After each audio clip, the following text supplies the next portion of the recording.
लड्डू गोपाल जी की सेवा का फल। एक बार एक सेठ जी, जो श्री कृष्ण के परम भक्त थे, वह घर पर लड्डू गोपाल जी को ले आए। सेठानी से कहने लगे कि इनकी सेवा करना, इनको सुबह शाम भोग लगाना।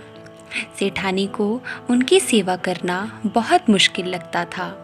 उनका मानना था कि मुझे बच्चों की देखभाल से समय नहीं मिलता, मैं ठाकुर जी की सेवा क्या करूं? एक दिन उसने लड्डू गोपाल जी को अपने बंगले के बगीचे में मिट्टी खोदकर दबा दिया और अपने पति को कहा कि लड्डू गोपाल जी चोरी हो गए।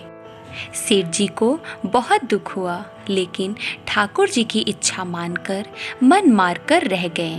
उनके घर में एक माली बगीचे की देखभाल के लिए अक्सर आता था।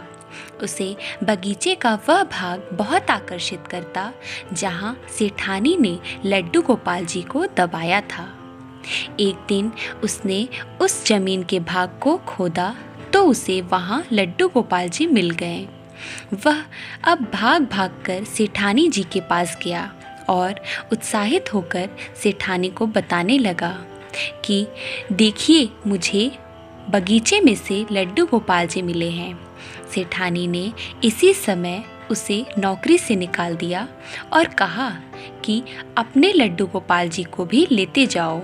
सेठानी ने आस पड़ोस के घरों में यह बात फैला दी कि यह माली चोर है, इसीलिए सभी ने उसे काम से निकाल दिया। सेठानी के मन में था कि कहीं यह माली बगीचे में से ठाकुर जी के मिलने की बात उसके पति को ना बता दे। इसीलिए उसने यह सारा षड्यंत्र रचा। माली मायूस होकर घर चला गया और पत्नी को लड्डू गोपाल सौंपकर रोने लगा। पत्नी ने कहा कि क्यों रो रहे हो? यह तो अच्छी बात है कि आप लड्डू गोपाल घर लेकर आए। माली ने सारी बात अपनी पत्नी को बताई कि कैसे लड्डू गोपाल के मिलते ही उसकी नौकरी चली गई। इसमें अच्छी क्या बात है? पत्नी ने पति को दिलासा दिलाया और कहा कि ईश्वर पर विश्वास रखें, इसमें भी उन्होंने कुछ अच्छा ही सोच रखा होगा। माली ने लड्डू गोपाल जी को साफ कर स्नान कराया और उन्हें घर के मंदिर में स्थापित कर भोग लगाया। जो मिट्टी ठाकुर जी को साफ करने के बाद मिली थी, उसने अपने पति से पूछा कि इस मिट्टी का क्या करूं? माली ने कहा कि बाहर आंगन में इतनी सारी मिट्टी पड़ी है, उसी में ही फेंक दो। पत्नी ने मिट्टी को बाहर पड़े मिट्टी के ढेर में फेंक दिया। अब माली का 2 वक्त का गुजारा भी बहुत मुश्किल से हो रहा था, क्योंकि उसके चोर होने की झूठी खबर के कारण सभी ने उसे नौकरी से निकाल दिया था। एक दिन एक व्यक्ति उसके घर के पास से गुजर रहा था। उसके घर के बाहर पड़ी मिट्टी में बहुत सुंदर फूल खिले थे, तो उसने माली को बाहर बुलाया। उसने पूछा कि क्या तुम इन फूलों के बारे में जानते हो? माली ने कहा कि मैंने यहाँ यह फूल उगने से पहले कभी नहीं देखे थे, मुझे इन फूलों के बारे में जानकारी नहीं है।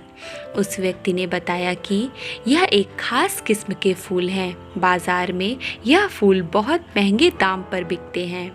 माली ने जब फूलों के बारे में जानकारी इकट्ठा की तो उस व्यक्ति की बात सच निकली। वह फूल का खास किस्म के थे और बहुत महंगे दाम पर बिकते थे।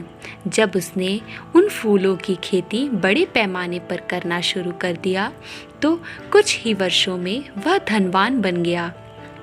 उन दोनों पति पत्नी ने निश्चय किया कि ठाकुर जी की सेवा में विघ्न न आए, इसीलिए हम बच्चा नहीं करेंगे। ठाकुर जी की सेवा हम बच्चे की तरह करेंगे। एक दिन उस माली के घर एक भिखारिन भीख मांगने आई।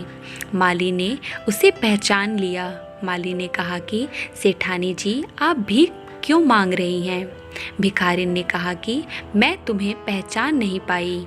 माली ने कहा कि मैं वही माली हूँ जिसे आपने चोरी का झूठा इल्ज़ाम लगाकर नौकरी से निकाल दिया था। मैं आज तक इस बात से परेशान हूँ कि आपने ऐसा क्यों किया था।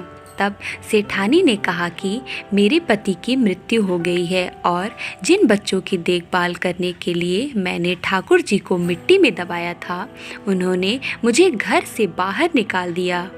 अब मैं भीख मांगकर गुजारा करती हूँ। मैंने तुम पर झूठा इल्ज़ाम इसलिए लगाया था कि कहीं बगीचे में से लड्डू गोपाल निकालने के बाद तुम मेरे पति को ना बता दो।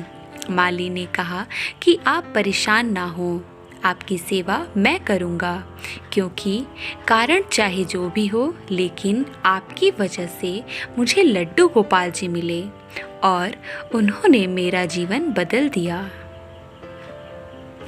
धन्यवाद।